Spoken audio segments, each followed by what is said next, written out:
as we have in the past, we're going to continue to do analysis on several different levels. And initially, when trying to understand this recording equivalence result, we're going to focus on the sort of mechanical algebraic level, and then we'll get deeper into the intuition. Okay, so remember the thought experiment.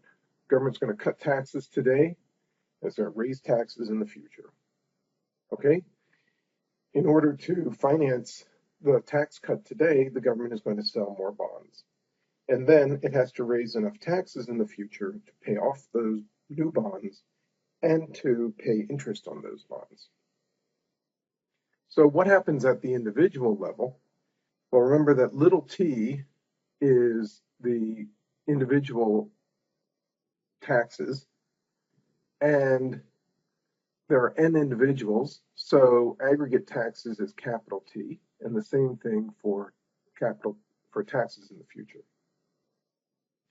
So if we substitute these into the government's present value constraint, the left-hand side is just the present value of government purchases, and the right-hand side is just the present value of taxes after we've made that little substitution. Now we're doing this substitution because we want to try to link up what's happening at the aggregate level with what's happening at the level of an individual who's making these savings decisions. So the present value of an individual's taxes is going to equal the consumer's share of the present value of government spending. Just divide both sides by the population. What we have in equation 11 this is the present value of taxes that an individual has to pay, and that is equal to the individual's share of the present value of government spending. So 1 over n is the share of government spending that essentially this individual has to finance. If we use this expression for the present value of an individual's taxes in the individual's budget constraint, equation 10, then what we get down here is that the present value of an individual's consumption equals the present value of the goods that are falling.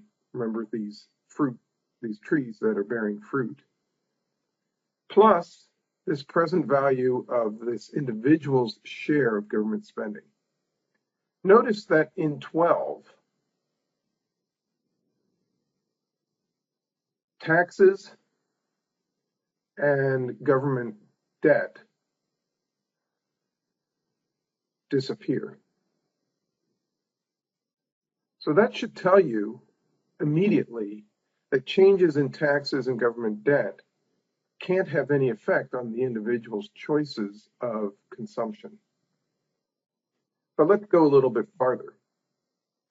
So suppose that the economy is originally in an equilibrium with a real interest rate of R star.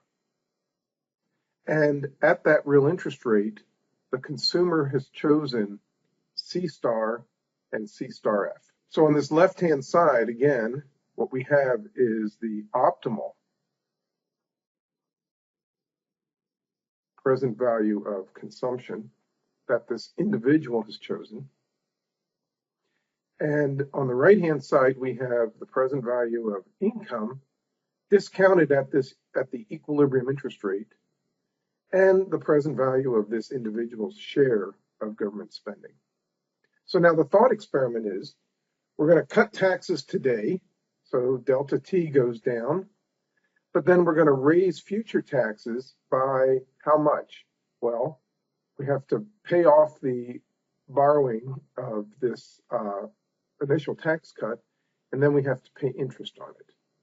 So this object here is the same thing as -1 plus R star times delta B, sort of. I should say this is it's related to that. It's not exactly the same thing because here we're writing about the individual and delta B is the aggregate amount of debt.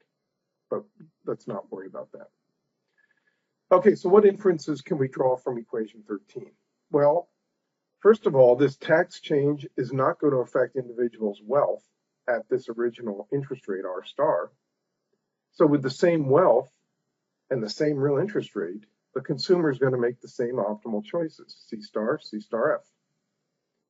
Now, since all individuals are the same, that means that aggregate consumption, which is capital C star, is not going to change. It's just going to be the number of people times C star, same thing for future consumption. So the aggregate resource constraint, or the national income accounting identity, which says that income equals consumption plus government spending today and in the future, both continue to hold. Does this seem mysterious? We'll have to look into this in more detail.